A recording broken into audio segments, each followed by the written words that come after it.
you seem to be targeting candidates. We don't target any candidate because he or she belongs to this party or not. Please. Our decisions are purely based on evidence presented before us and the law governing whatever electoral activity is being challenged. I repeat, ensalawo yaffe tetuteeka liiso kubanga gundi bwe kibiina bwe kiti oba bwe kiti. Tusinziira ku bujulizi obuleeteddwa, amateeka kye gagamba, kye kyokka kye tulaba.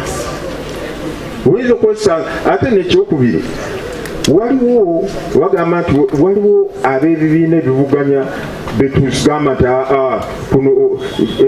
kuno eno petition temuli asigaleyo abeereyo.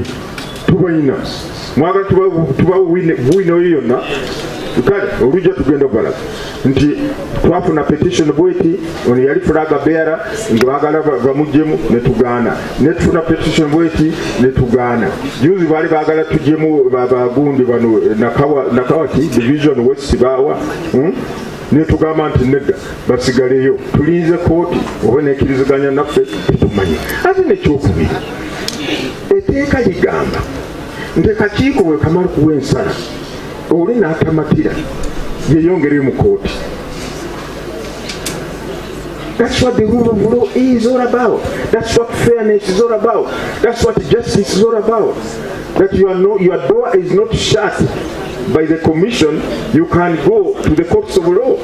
Weyongere mu kooti. Tuli kooti yakasala ko gumugoka. Naye manyi kyewuunya.